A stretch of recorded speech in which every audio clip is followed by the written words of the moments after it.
주라는 제목으로 말씀을 좀 나누겠습니다. 우리는 지금까지 미가라고 하는 한 가정의 이야기를 통해서 당시 이스라엘 백성들의 타락이 어땠는가 우리가 살펴보았죠.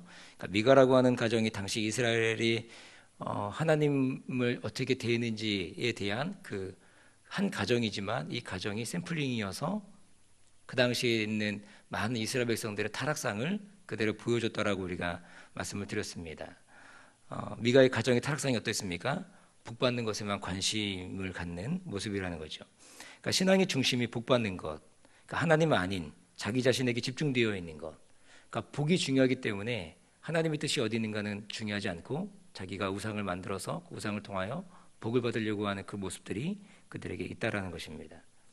그러니까는 하나님이 중심이 아니죠. 자기 중심에 집중되어 신앙생활하는 모습이 있다는 것입니다. 그 이유가 무엇입니까? 그 이유는 바로 왕이 없으므로라고 하는 것입니다.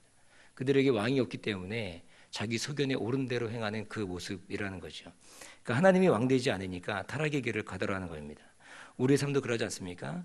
하나님이 왕이 되지 않는다면 우리도 자신할 수 없다는 것입니다.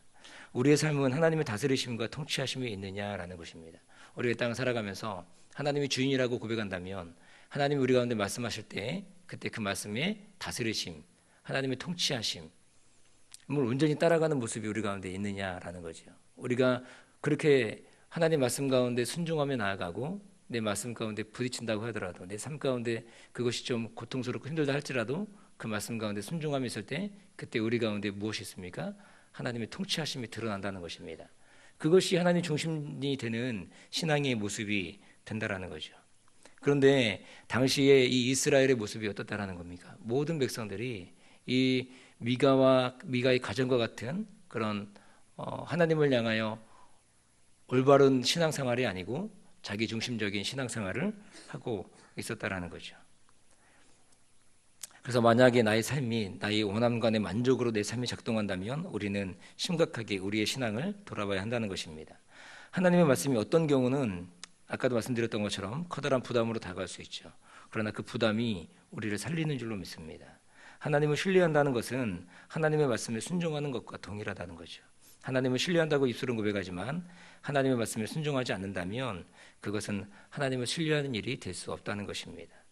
그러므로 사랑하는 교회 여러분, 우리는 모두가 하나님의 말씀에 올바로 순종할 수 있는 그런 믿음이 저 여러분 가운데 있기를 축복합니다. 그리고 또 17장에 드러났던 문제 중에 하나가 무엇입니까? 그것은 바로 레위인의 타락이죠. 이 젊은 레위인이 있는데 이 레위인은 돌아다니면 되는 사람들이 아니라는 겁니다. 모든 이스라엘 백성들은 자신들이 분배받은 땅, 그러니까 자신들이 분배받은 그 기업에서 하나님의 뜻을 이루며 살아가는 그런 모습이 되어야 한다라는 거죠. 그런데 오늘 본문에 보면 이 전에 17장을 보면 레위인들은 하나님의 백성들을 가르치고 인도해야 될 사명이 있음에도 불구하고 그 사명을 다하지 않는 거예요. 그리고 돌아다닌 겁니다. 근데 이렇게 돌아다니는 그 이유를 또 우리가 살펴본다면 어떤 모습이 있느냐면 그 당시의 사회 분위기와 문화가 이 레위인들을 책임지지 않는 모습이었다는 것입니다. 그러니까 레위인들을 책임지지 않으니까 레위인들이 유리방황하는 거죠. 돌아다니는 거죠. 그러면서 자기들이 먹고 살 방도를 마련하려고 하는, 그러면서 심지어는 한 가정에 한 집안에 개인 제사장으로 들어가려고 하는 모습들까지 있다는 것입니다. 당시에 이스라엘 백성들이 레위인들을 돌보지 않는 모습들로 인해서 레위인들이 타락의 길로 걸어가는 그런 모습이 있다는 거죠. 그래서 이건 통해서 알 수 있는 것이 무엇이냐면 당시에 이 종교 지도자라고 하는 레위인들이 그런 타락하는 모습들, 제사장들이 타락하는 모습들, 그런 모습들을 보여주게 된다는 것입니다. 그래서 이 오늘 레위인이 어떻습니까? 오늘 본문에도 보면 나오지만 일단 안 되겠지만 한 개인의 제사장이 되는 것과 한 지파의 제사장이 되는 것 중에 네가 좋은 것을 택하라고 얘기할 때 그가 기꺼이 즐거이 이 여기를 버려버리고 한 지파의 제사장이 되려고 하는 그런 모습들을 보이게 된다는 거죠. 자기 소견에 옳은 대로 행하는 그런 모습들을 보여준다는 것입니다. 그러니까 한마디로 17장을 자세히 보면 이 시대상을 보여주고 있다는 거죠. 한 개인의 타락과 그 다음에 한 종교 지도자라고 하는 그들의 타락, 그러니까는 종교적 타락, 그다음 도덕적 타락을 보여주고 있고 그 다음에는 오늘 본문에 보여주고 전체가 보여주는 것이 무엇이냐면 한 지파의 타락인데 전체적인 이 타락상을 보여주고 있다라는 거죠. 그래서 오늘 본문은 무엇이냐? 단이라고 하는 지파가 이주를 하는데 이주하는 모습을 통해서 하나님이 기뻐하지 않은 그들의 삶의 모습을 분명하게 보여주고 있고 고발하고 있다는 것입니다. 우리가 좀 길게 말씀을 읽어봤는데요. 이 18장에 나타나는 말씀은 한마디로 이 단이라고 하는 지파가 자기가 하나님께서 이 여호수아를 통하여 준 땅이 있는데 그 땅에 대해서 오래 있지 못하는 거죠. 아모리 족속이 있다라고 해서 다른 지파들은 전쟁을 통해서 그 땅을 정복하는 과정들을 계속적으로 해나가는데 이 단지파는 그 과정들이 없다는 것입니다. 그리고 거기서 아모리 족속이 강하다고 하여 거기에 이제 있지 못하고 산악지방으로 쫓겨나는 거죠. 그리고 소라와 에스다올 사이에서 이제 거하고 있다는 겁니다. 이제 거기 거하고 있으면서 더 이상 거기 살 수 없다라고 이제 그들이 판단을 한 거죠. 판단을 하고 이제 어떻게 하느냐? 이제 5명의 사람을 이제 정탐꾼으로 보내게 됩니다. 그래서 이제 어디 쪽으로 가느냐? 원래는 이 지파들이 이 허리쯤 중간에 그 지도를 보면 쉬울 텐데, 그 에브라임 지파 서쪽 이게 그러니까 한마디로 말하면은 나중에는 거기가 이제 블레셋이 거하는 땅이 되는데 블레셋이 거하는 땅에 그쪽을 차지했는데 거기서 더 이상 있지 못하고 북쪽으로 올라가게 되는 겁니다. 어디까지 올라가느냐? 헐몬산 근처까지 이들이 올라가게 되는데 거기서 진을 치고 거기를 단지파의 거주지로 삼게 된다라는 거죠. 그 모습을 보여주고 있는 전체의 과정을 보여주고 있다는 거죠. 그래서 1절을 보면 이렇게 말합니다. 그때에 이스라엘 왕이 없었고 단지파는 이때에 거할 기업의 땅을 구하는 중이었으니 이는 그들이 이스라엘 지파 중에서 이때까지 기업의 땅 분배함을 얻지 못하였습니다. 땅 분배를 얻지 못했던 것이 아니죠. 땅 분배를 다 끝났고 살 수 있었지만 그들이 거기서 정복 전쟁을 다 마치지 않았다라는 거예요. 자기들이 할 일을 다 하지 않았다는 겁니다. 그리고 못 살겠다고 이제는 정탐꾼을 보내요. 이제 이주를 하려고 했다는 것입니다. 그래서 2절에 보면 단 자손이 2절 좀 띄워주실래요? 2절 한번 보여주시면 같이 좀 보면서 말씀을 보시면 좋을 것 같습니다. 2절 좀 띄워주시면 예, 같이 보겠습니다. 단 자손이 소라와 에스다올에서부터 자기 온 가족 중 용맹이 있는 5사람을 보내어 땅을 탐지하고 살피게 하며 그들에게 이르되 너희는 가서 땅을 살펴보라 하매 그들의 에브라임 산지에 가서 미가의 집에 이르러 거기에 유숙하니라. 이제 여기 5사람을 보내가지고 가게 되니까 거기 이제 에브라임 지파를 통과해야 되는 모습이 있거든요. 근데 거기서 누굴 만납니까? 거기서 이제 미가의 집에 당도하게 됐다라는 겁니다. 근데 미가의 집에 당도하게 보니까 거기에 익숙한 낯익은 목소리가 들리는 겁니다. 이게 뭐 어떤 목소리냐 보니까 에브라임 지파 사람들의 방언이 아닌 거예요. 그런 언어가 아닌 겁니다. 그러면서 이 레위인이 유다 사람 아닙니까? 유다 지파의 방언이 들리는 모습을 듣게 된 거죠. 그러니까 이상하니까 이제 물어보게 됩니다. 물어보니까 이 사람이 제사장인 것을 알게 됐고 여차여차해서 자기가 여기에 있었다라고 얘기한다라는 거죠. 그러면서 그들이 곧장 하는 얘기가 뭐냐면 이 단지파가 우리에게 여호와의 길을 알려주라. 그렇게 다짜고짜 얘기하고 있는 이들의 모습을 보게 되는 거예요. 그러니까 야훼 신앙이라고 하는 여호와 신앙이라고 하는 것이 다 무너져 버린 듯한 모습들을 보여주고 있다라는 거예요. 이 단지파 사람들이 하는 이 행동이 무엇입니까? 단지 여호와의 이름을 빌려서 점치려고 하는 그런 모습들을 오늘도 보여주고 있다라는 거예요. 하나님께서 말씀하신 명령하신 그 땅에 있지 못하고 자기들이 이주하여 가려고 하면 그런 모습을 통해서 이제 자기들이 가는 그 땅에 대해서 형통할 거냐 형통하지 않을 거냐라고 단지 묻고 있는 그들의 모습이라는 거죠. 그러면서 제사장이 하는 얘기가 무엇이냐면 6절에 보면 제사장이 그들에게 이르되 평안히 가라 너희 행하는 길은 여호와 앞에 있느니라. 말도 안 되는 이런 얘기들을 하고 있다는 것입니다. 그래서 이 사람들이 5사람이 떠나가지고 이제 라이스라고 하는 이 북쪽인데 헐몬산 근처에 있는 그 땅을 찾아가게 되는 거예요. 근데 그 땅에는 통치자도 없고 지도자도 없고 아주 평온한 땅이라는 거죠. 근데 그 땅에 들어가가지고 여기서 우리가 무력을 행사하면 충분히 이들을 물리칠 수 있겠다라고 얘기한다는 것입니다. 그리고 이제 돌아오는 거죠.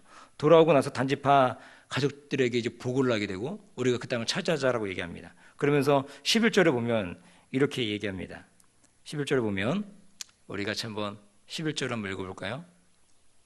11절 같이 있습니다. 시작. 단지파 가족 중 600명의 병기를 띠고 소라와 에스다올에서 출발하여 이렇게 하는 거예요. 그 단지파 전체 인원이 이주를 한 것이 아닙니다. 여기 이제 600명 가량이 올라갔다라고 얘기하고 있는데 600명하고 또 몇몇 사람들이 이제 가족들 이렇게 갔겠죠. 그러니까 많은 사람들이 이주한 게 아니에요. 엄청난 많은 숫자가 있지 않습니까? 당시에 숫자를 우리가 계수했을 때 보면은 몇십만의 사람이 사실 단지파에도 있습니다. 그런데도 불구하고 여기 있는 사람들이 새로운 땅을 향해서 나아가는 그런 모습들이 있다라는 거예요. 여기 근데 여호와의 명령에 따라 말씀을 따라 나간 것이 아니고 자기들이 하나님 주신 땅이 지키지 못하고 도망가는 그런 모습이라는 거죠.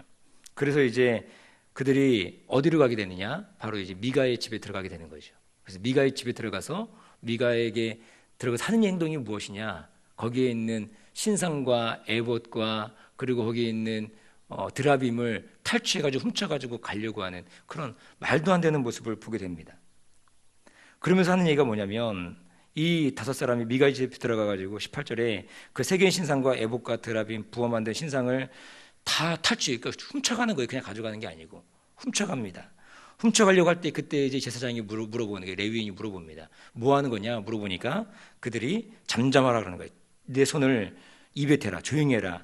우리와 함께 가서 우리 아비와 제사장이 되는 것이 낫겠느냐, 아니면 한 지파 이스라엘 지파 한 가족의 제사장이 되는 것 어느 것이 낫겠느냐라고 얘기하는 겁니다. 그러더니 20절에 뭐라고 합니까?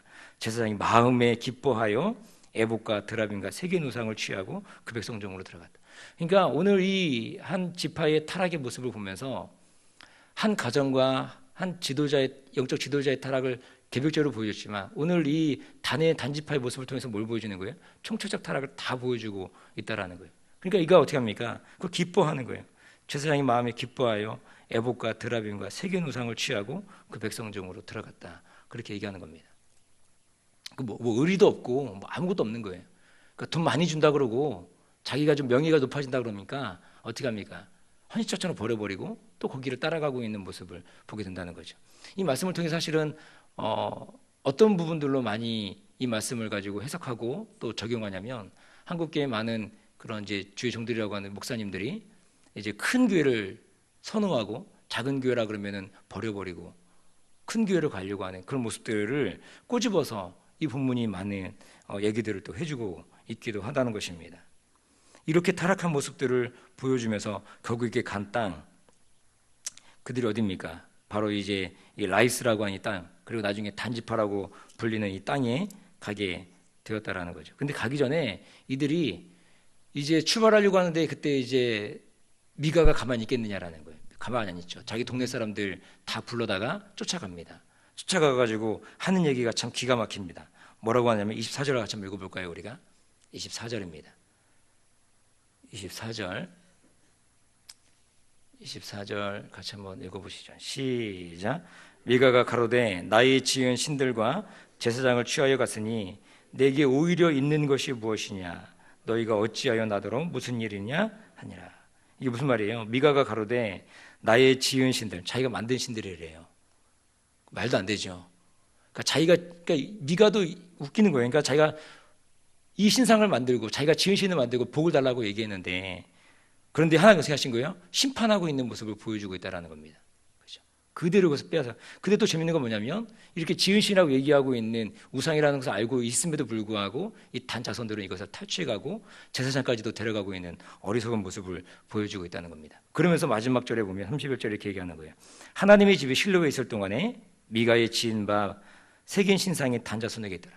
당시에 이스라엘 백성들이 실로에 있는 여호와의 그 법궤가 실로에 있었는데 거기가 영적 뭐라 그럴까요? 그러니까는 굉장히 중요한 장소였는데 거기가 있음에도 불구하고 단자손은 어떻게 합니까? 단자손은 자기들이 가지고 있는 신상, 드라빔 이걸 가지고 철저하게 우상 숭배에 빠져 있는 그들의 모습을 보여주더라는 겁니다. 그리고 하나님께서 기뻐하지 않는 정말 자기의 그 600명 가량의 그 용사들이 그 힘을 가지고 이 폭력을 행하고 있는 이들의 모습을 보게 된다는 겁니다. 가가지고 그들을 다 쫓아내고 죽여버리고 거기를 빼앗는 그 모습을 우리가 27절 이하에 보면은 우리가 알 수 있다라는 거예요. 그러면서 30절에 하는 얘기가 무엇이냐? 그 자기들이 데려갔던 그 레위인 제사장이라고 하는 그 사람이 어떤 모습을 보여주느냐? 이가 진짜 제사장이었느냐? 그게 아니었다라는 거죠. 우리 30절 말씀을 한번 같이 읽어봅니다. 30절입니다. 자, 같이 한번 성경 펴서 읽어볼까요? 시작. 단 자손이 자기를 위하여 새긴 그 신상을 세웠고 모세의 손자 게르손의 아들 요나단과 그 자손은 단 지파의 제사장이 되어 이 백성이 사로잡히는 날까지 이르렀더라. 무엇을 얘기해 줍니까? 이 단 자손이 자기를 위하여 새긴 신상을 세웠고 그 다음에 레위인 사람을 제사장으로 세웠는데 그 제사장이 누구의 손자라고요? 모세의 손자 게르손의 아들이요 요나단과 그 자손은 단 지파의 제사장이 되었다라고 얘기하고 있다. 이 사람이 제사장이 될 수 있는 사람입니까? 아니요. 제사장이 될 수 없는 사람입니다. 모세의 후손 제사장이 될 수 없고 누구의 후손 제사장이 됩니까? 아론의 후손이 제사장이 되는 거예요. 그런데도 불구하고 여기 성경이 분명하게 고발하고 있는 거죠. 그러니까 오늘 전체 18장의 모습을 보면서 한 지파가 어떻게 전체적으로 타락하고 있는 건가, 그리고 그들의 행하는 모습이 하나님의 뜻과는 전혀 상관없는, 오늘 본문에 보면 하나님의 뜻이라고 나와 있는 부분이 한 군데도 발견할 수 없다라는 거예요. 그런데도 불구하고 단 지파가 하나님 앞에서 완벽한 범죄를 저지르고 있는 모습이라는 겁니다. 도덕적 타락뿐만 아니라 영적인 타락까지도 그들이 보여주고 있는 모습이라는 거죠. 우리가 두배 이제 후반부로 갈수록 이제 이 사사기의 후반부로 갈수록 너무나 극심한 이스라엘의 타락의 모습을 극명하게 보여주고 있다는 것입니다. 이 모습을 통해서 하나님께서 이스라엘 백성들을 고발하고 있고 또 그리고 그들에게 향하여 돌아오라고 명령하고 있는 그 말씀이라는 거죠. 우리가 이 사사기의 말씀을 보면서 오늘날 우리가 살아가고 있는 이 시대에, 이 세상 가운데 우리가 살아가면서 우리의 모습, 사사기의 모습과 별반 다르냐? 그렇지 않다라는 것이죠. 사사기의 모습을 보면서 우리가 좀 반면교사로 삼고 우리 가운데 마땅히 버려야 될 것, 마땅히 하나님 따라가야 될 것 있다면 우리가 그것을 하나님 말씀에, 하나님 명령 가운데 우리가 온전하게 순종하며 나아가는 그런 모습이 저 여러분 가운데 있기를 주님의 이름으로 간절히 축복합니다. 기도하겠습니다.